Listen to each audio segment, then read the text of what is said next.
What's going on, guys? Chuck here with another awesome Blu-ray purchase. Today I have a new release from Second Sight Films, and it is one I was very excited to get. I was excited when they made the announcement for it, and that is the Blair Witch Project, this limited edition Blu-ray set. And this thing is beautiful, and it is a beast. And it's this big box here. This was one, like I say, I was really excited about. But it turns out Second Sight wasn't the only company releasing the Blair Witch. I believe I want to say it was Imprint Films, might have been releasing a kind of special edition pack with Blair Witch and Blair Witch 2 coming out from them. So there was that controversy of which one you get, because that one has Book of Shadows. If you're interested in that film, I mean, not so much. But then it was released, or it was revealed from, I think, the producers, directors saying, "Hey, don't worry about that second or that Imprint one. We're working on an even better one. This is the one you want to get." Of course, this is the we're talking about is this edition here from Second Sight Films, which is director producer approved, with the transfers and everything. And this thing is just loaded with features. It is a beautiful. This is gotta be the definitive set from what I can tell so far. I am very happy and excited about this. So let's talk a little bit about the Blair Witch Project. Let's take it back to 1999. Let's see, I would have been, I remember my time's right here. So I'd have been like about 20, second here, 6, 7, 8, like 24 when this came out. And I remember it being a big thing. This is very early on. The internet is kind of just a new thing. And you heard the rumblings about it, and this found footage, these three studio filmmakers went out in '94. They got lost. Their footage was found. We're gonna put it up here. We're gonna show it to you. This is really creepy. And it just took, I don't think, the world by storm. Well, actually, it kind of did take the world by storm, but it's very intriguing. And it's like to that point, to my knowledge, I'd never heard anything like that before. And sounds really cool, and just this true story, which we all thought it was. Don't let anyone fool you. For the most part, people in the beginning, except for as you learn later on in this documentary, people who are really, really in the know, everyone on the outskirts of that knew or thought it was all real. And that's part naivete, I guess, but also part of fantastic marketing from artists. And depending on your point of view, I guess some producers didn't think so, but whatever. I mean, they really put stuff out there to make you think this was all real. Everything you were seeing was real. This was a real occurrence. These people, the real footage you're watching. These are real people. They were lost. They'd never heard of, never heard from or seen again. And this is all we have. And it's a mystery. What happened to them? So that whole premise is intriguing, and the whole idea of seeing this, it's that car crash mentality. You don't want to look at it, but you can't look away. Which is the human nature when you hear or see something that would be traumatic, or you want to see it. That's why things like Faces of Death, or any kind of weird, creepy YouTube videos, or reality programming is so attractive to us in nature, because we're just so attracted to the taboo, the forbidden, of what could happen, that kind of thing, and just the creepiness of it all. And that's what this played into. Not only that, but they were doing something very unique at the time, and using viral marketing from the internet. I mean, they had a website, BlairWitchProject.com. I remember going to it, and it was again played off, with real files and stuff, and account of these missing filmmakers, and it all seemed very genuine. On top of that, you had the Sci-Fi Channel documentary Curse of Blair Witch, which comes across as very real, telling the story, the history of the Blair Witch, and talking about the events leading up to finding the unearthed footage, or the found footage of the whole project, if you will. So all that feeds into this and sends you to theater to go see this. And I remember going, me and two of my friends, we went to see. We were very excited. Actually, I think we watched the documentary just before we went and saw the movie, or we saw it after we came home. One of the two. I remember sitting in the theater, and watching it, and it plays so different in the theater from like watching, again here. And I haven't seen it on home video in a while. I remember watching it when I had it on DVD some time back, but I don't remember exactly the opening. And what I mean is, watching here, they have credits. It starts off with the Blair Witch Project, and then it goes into the opening of the, in 1994, blah, blah, blah. If memory serves, actually, I know, that whole title sequence was not there in theaters. You go in the theater, it just starts right away with the 1994, this footage was found, that whole thing, and then it cuts right to the movie. And at the end, once the ending happens, the film's over. There's no end credits, nothing. Which, obviously, the home media releases now have end credits. Which, watching that in the theater play that way, it even seems more authentic and real. There's just, here we have this, we're just going to play this for you. Here it is. And that's a great touch, which I kind of wish they would have kept that for the home media release. And who knows, I could be wrong. Maybe I'm having a Mandela effect. I don't know, but I'm almost positive those credits were not there in the original theatrical run.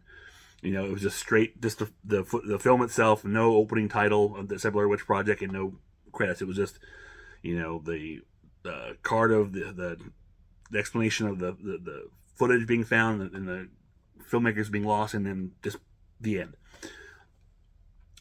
But that's just an interesting little tidbit. But I remember sitting here watching it and just being enthralled. And me and my two friends, we were really into it. I mean, we're in our 20s, like we're not like kids. We're wrapped up into this, and it was genuinely terrifying. Which is hard to say. I think the mindset of a 20-something-year-old in 2024 won't think of this as truly scary. Well, maybe some would, but I think it just plays differently. And it's when you're being in the theater, sitting with a group of people. In a lot of ways, it's kind of like Paranormal Activity in the theater. Everybody's in it, and you're just wrapped up in it, and it's a nice communal experience. But it's creeping. I mean, what's great about Blair Witch is it's very subtle. I said, going back to, I don't think the 2024 mentality may appreciate it as much, or the average 2024 mentality, to say, there's probably some out there who could see this and appreciate how good a movie it really is. They will appreciate, or I should say, the beauty of Blair Witch is that it's not gory. You're not throwing supernatural stuff out there. You're not just throwing weird.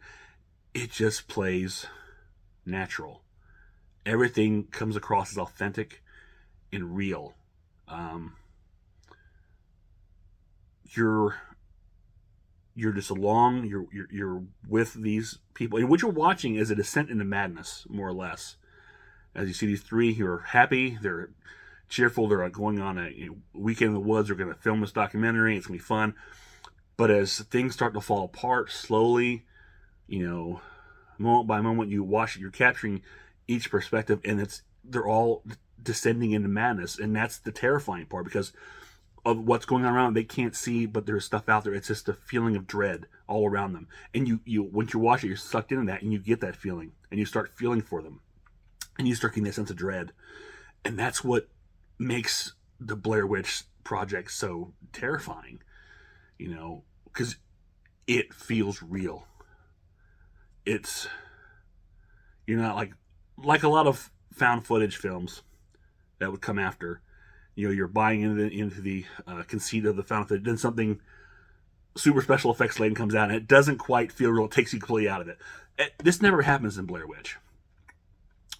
You are in it from the beginning to the end, and it always feels genuine. People will complain, in spoiler alerts, if you've never seen this movie, since it's been out since 1999, while you never see the Blair Witch, the presence of the Blair Witch, or, maybe there's no Blair Witch. Maybe it's all in their minds. You don't know. But it becomes psychological at that point. And that's what what makes it so good. Because I think if you end up seeing a witch, it takes away from it. Or if you saw whatever evil being, something that was definitely pulling the strings or whatever, then I think it takes away from the ambiguity and the fear, in my opinion. I think the fact that, again, less is more in this case. It's what's playing in your mind that brings the scary. A lot of times they'll tell you, the images you create in your mind will be scarier than anything you could ever see. And I think in this case it works, especially considering that we're talking about, again, as I mentioned, a descent into madness. As these three are basically losing, more or less losing their minds, or losing their sanity. They're scared. They're, hungry. So they're just in the elements for a week or whatever it is it's been. They're being terrorized by things around them. They don't know what it is. You don't know what it is. If there's anything out there, maybe there's not. Who knows? But it's all that uncertainty, which is scary. And again, that plays very, very well. And the fact, again, going back that you don't have a definitive, okay, this is it. I think it helps, because if you have that, I think it takes away from the buildup of the fear. So you leave that ambiguity and the uncertainty, and what did we just see? What actually happened? I don't know. That's scary as shit. Pardon my language. So yeah, and honestly, rewatching after all this time, I think it still holds up. You put yourself in the right mind space, it still holds up. This is very similar to me to a Texas Chainsaw Massacre. Saying, well, how you can compare Blair Witch to Texas Chainsaw Massacre. And I'll tell you why. Because Texas Chainsaw Massacre, the first time I watched, and I talked about this before, before I saw Texas Chainsaw Massacre, I was expecting it to be blood, guts, gore, and the goriest thing you'd ever seen. That's how it was always presented to me from everybody. Everything I see, oh my God, it's the scariest movie. It's so gruesome. It's so, And then the first time I watched it, we just laughed because they seemed a group of friends of mine just laughed because it seemed so silly. Fast forward, next time I'm watching it myself, and I really pay attention, and I put myself in the place of this. It all feels real. It feels genuine. Everything on it's almost documentary, much like Blair Witch, obviously. And there's no point in Texas Chainsaw that comes across where, okay, that's just silly, crazy. All this from beginning to end feels genuine, real, and scary. And that's how I feel about Blair Witch. It's about the mindset. With Texas Chainsaw also, there's no gratuitous gore, or bloodletting, or any of that stuff. The movie is very tame. It's all in the mind. Your mind is making you think there's more to it than what it is. And I think that's the trick of Blair Witch, which makes it so good, what makes it hold up. Sometimes the psychological scares will hold up much better than the gotcha scares. The stuff that builds up, it will weigh on you. It will stick in your mind a lot longer than this, ooh, boo. Jump scares will come and go. But that, anticipation, or that sense of dread sticks with you. And that is sometimes,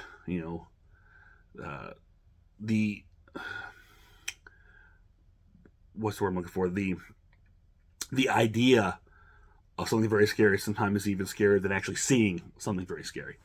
So, but that's my thoughts on the Blair Witch Project. So let's talk about this beautiful Second Sight release. And this is a limited edition release, and it is Region B locked. So if you're a huge Blair Witch fan, if you love all things Blair Witch, and you're not region free, this is a great reason to get region free, assuming these are still available. And they'll probably release a standard edition if they have it. I don't really know. I just know I got the limited edition, and that was it. But let's take a look at this. So here's I can get that. There we go. Sure. So this is a nice thick box here. Back is plain, so my fingerprints all over it. And let's pull out, and again, good hard sturdy box from Second Sight, and it's got that great smell. Second Sight and Arrow have got the best physical media smells. So here's the Blu-rays. This is this is what the second set does. Is like a digibook. They don't actually have like a Blu-ray case, but it's okay. At least it's uniform. Although I like to have a Blu-ray case with like artwork, but that's okay. So here's that, and here's your 2 discs, both Blu-rays, both Region B. Disc 1 has your film in 3 different versions, and Disc 2 is all your bonus content. Let's see what else we got here. We have, of course, little art cards. If I can get these. There's a lot of, I've talked about this plenty of times, there's a lot of controversy. Not controversy, but people talk about the cards, are these necessary? Why do we have them? I won't go into it again. But these are pretty simple. I mean, not really, just kind of little painting reproductions, I guess.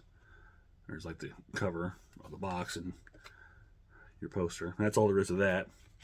Are they necessary? Not really. They could have, dropped these and maybe lower the price a little bit. I don't know. What is really cool is you have this, Heather's all-weather Bat County notebook. And it's funny because this is a nice touch because this is actually in the movie.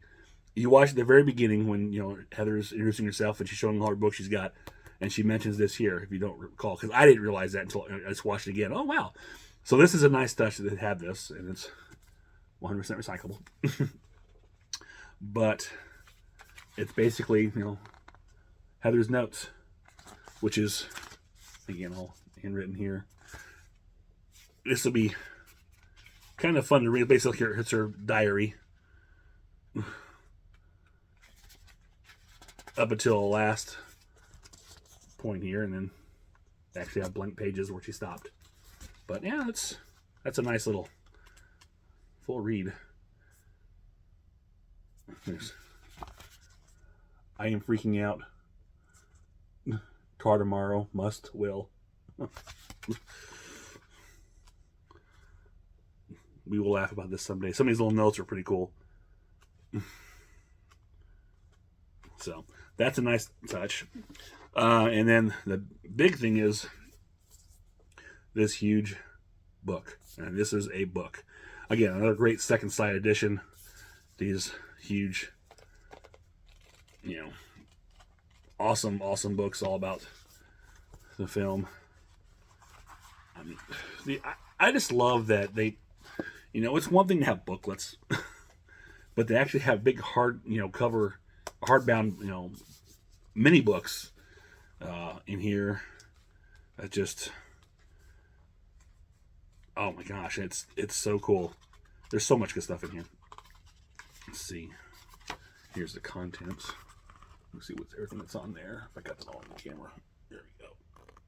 So yeah, this will be a fun read. Some of these second sight books, I need to pull out and take time to read. Maybe sometime when I'm sitting there waiting during one of Chris's music lessons, I'm in the parking lot. I can take these with me and just browse through it and read. So that's everything that comes with the set. But that's not, that's all the physical goodies. But let's take a look at the special features that come with this, because this thing is really cool. So let's look at Disc 1 as a new Second Sight Films restoration of the theatrical and festival cuts from the High 8 videotapes and 60mm film elements. Supervised and approved by the producers and directors. Also includes the original exhibition theatrical cut from 35mm Transfer Master and the theatrical cut. Back up. Let me back up on that. So those 3 cuts. The first one is a theatrical cut, which is the main one. It's remastered, looks really good. The High 8 footage looks really crisp in the 60mm. Everything looks really crisp and clean on it. It's nice. The theatrical exhibition cut, which I think is pretty much like the same thing, but this was transferred to 60mm, the whole thing. So it has a more grainier look to it. Even like the opening titles is kind of shaky, like it's like a projector film and it's just shaking. But the High 8 looks more grainy. It's not as defined as it is in the remastered cut. And then the festival cut, which is the extended cut because it has some extra scenes thrown into it. What's interesting about it is it has kind of a stereo sound effect. Now, there's no audio, new audio mixes for this or anything. It's pretty much a standard, I think probably was it 2.0 mono or whatever it was. But the festival cut, watching it, I noticed there is a stereo sound because when you would cut to footage using the 60 millimeter, the audio would turn back to the surround speakers. And when you cut to the high 8, it basically back to your main speaker, which I thought was interesting. Which, going back to the documentary we're talking about in a minute, they did mention when they were listening to the aliens and that they got the audio. It intentionally created a stereo, the effect, and of course that was in the high or the high 8 video, so that created sound because the 60 millimeter had no sound, so they were getting it from the boom mic or whatever, I'm assuming, or they were getting it from the audio, or hearing audio from the high 8 camera just lapsed over. Not sure, but it was interesting because that it did have a different sound effect. I mean, it's nothing really major, but I just thought that was interesting. The dialogue would come through in the surround speakers as opposed to just in the front channels. So, just a little interesting note. And like I said, that festival cut, it has a few extra scenes in the beginning, makes it a little bit longer, but nothing too much. The theatrical cut has a new audio commentary by Alexandra Heller, Nicholas, and Josh Nelson. And the theatrical cut has a director's and producer's audio commentary, which I think that's an older one, probably from previous releases. Disc 2 is where all your special features are, your main special features.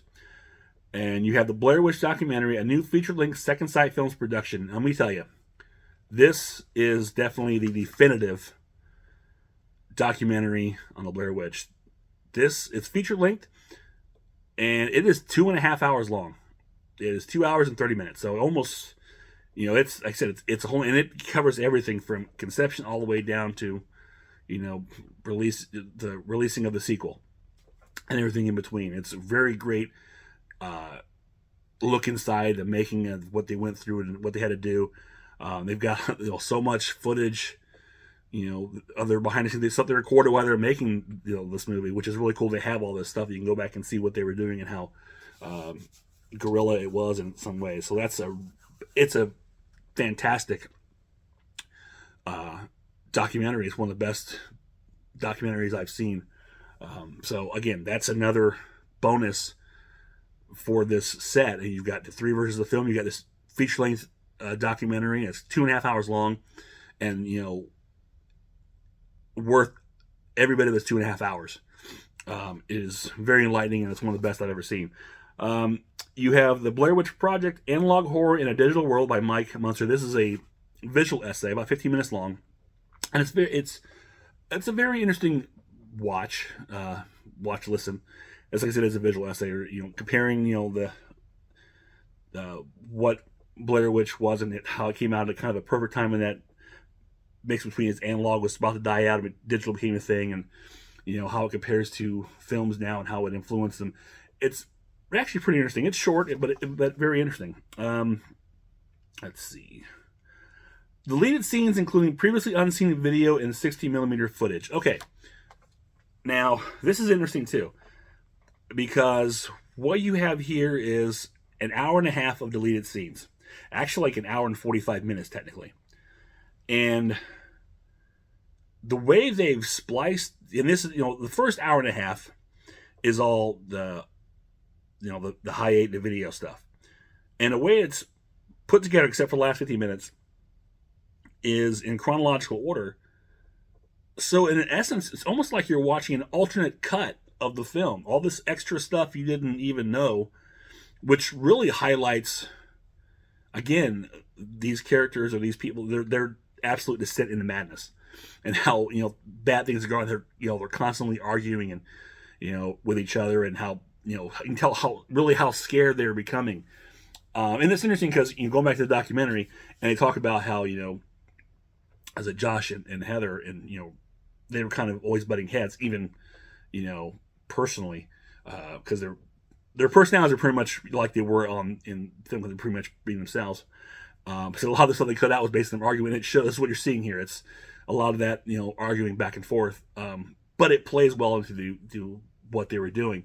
But like I said, for the first, this is like a whole other film, alternate take of Blair Witch, up until the last 15 minutes when the footage now is out of order. You're showing stuff from the beginning instead. So that kind of throws you off. But up to that point, you're watching like an alternate take. And then after that hour and 30 minutes, you have another 15 minutes of 60 millimeter footage. And there's no sound in this because, there was no sound in the 60 millimeter camera. It's just the 15 minutes of black and white footage with the music playing over, which in a very ominous way. And it's actually kind of creepy because you're watching it and it's with the music playing, and it's because there's no sound. You're just watching these black and white footage, and you're just kind of cutting away. It feels like some kind of weird experimental film, or you just know something. It's very haunting. Something just feels unnerving and not right about it. So that's an interesting, and a lot of it is basically pickup shots, of the ground, or shots they would probably use for cutaways or whatever, along with some of the shots of the characters doing whatever. But most of it's just weird cutaways and a few things here. So that's all that. Then you have alternate endings. I think you have like 4 alternate endings, and they're all basically the same in concept, but the situation is slightly different each one, and that's all I'm going to say. And then you have theatrical trailers, and back up. Before that, you had the Curse of the Blair Witch documentary, which I talked about, came on a Sci-Fi Channel, and this is actually, or I should say, mockumentary. And I have to say, this is probably one of the best mockumentaries I've ever seen, because the actors and everything they've done, it feels authentic. If you didn't know any better, if you weren't in on the joke, the joke of the Blair Witch, it feels real. This feels like a decent, real documentary. Probably one, I guess it would have been 1999, but it feels more like early 90s, late 80s, but it does feel real. And from what I gather, they didn't really say this, but I can tell from the documentary, the intent initially was to make the Blair Witch film a documentary, and this was the stuff they were going to film and splice it with the missing footage and the lore and all that. This was what they called, I think, Phase 2. And I guess it didn't work out right, so they re-edited, just took all that out. And that's why it seems so good. They decided, artists and whoever decided to make this the mockumentary and use that footage to give you the lore and the mythology of the Blair Witch to lead you into the film itself. And it works very well. Everything, the actors are very good, The exception being the newscasters, because I think newscasters and mockumentaries never come off real. They always seem very fake. They just, I don't know, it's something about, getting a local newscast. When you're doing these mockumentaries, they never look right. They always look, the smiles or the presentation of the newscasters never come across as real. So that's the one takeaway that makes it seem like it's fake. But everything else, all the other people they interview come across as genuine and real. So again, one of the best mockumentaries I've ever seen. Again, credit to the marketing of the Blair Witch. Then, I say you have the 99 Archive director's interview from Cannes, then the theatrical trailers. So this thing is loaded. It's got so much, again, it's 3 different versions of the film, a 2.5 hour documentary, an hour and 45 minutes of deleted footage, which is almost like a whole other version of the movie. You have the mockumentary on here. So much good stuff. So this is, my gosh, this is the last Blair Witch you'll ever need. Now, I hope no one is out there saying, well, I want to wait till it comes out in 4K. Why isn't it in 4K? Stop that nonsense. This film does not need to be in 4K. I don't think you could do it in 4K, honestly. And if you could, why would you? This is not how you want. Honestly, it's probably too much to clean up this nice. It's even like the producers and directors say, this is the kind of thing you want to watch on video on a small TV. That's when it's most effective, and they're right. But it does look good. But yeah, you don't need this anymore. This is as good as you really want this film to be, and you don't need any more. This is definitely it. So if you haven't picked this up, I highly recommend it. If it's still available, you can still get it. I know, like I said, it is region B locked, so you need a region free player. I can't think of a better reason to get one than this. This is definitely a reason, and I'm glad I have, because I'm glad to have this set. So I'm not worried about region free, and hopefully you aren't either. But definitely, if you can, pick this up. If you're a fan of Blair Witch, you will not regret it. You will not need another Blair Witch, another copy of Blair Witch. This is it, the definitive one right here. Okay, so that is it for now. If you enjoyed this, click thumbs up, share, subscribe, leave me a comment below. Let me know, when did you see the Blair Witch Project? Because I'm curious. Like I said, I was around when it came out in the theaters. I actually saw it in the theater. I remember the whole hoopla. I don't know how many people. I'm sure there are a lot of people. I don't know.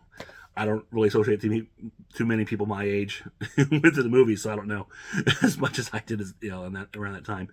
Who have those kind of memories like I do. But I'd love to hear your thoughts about when it came out, what your thoughts on the film are.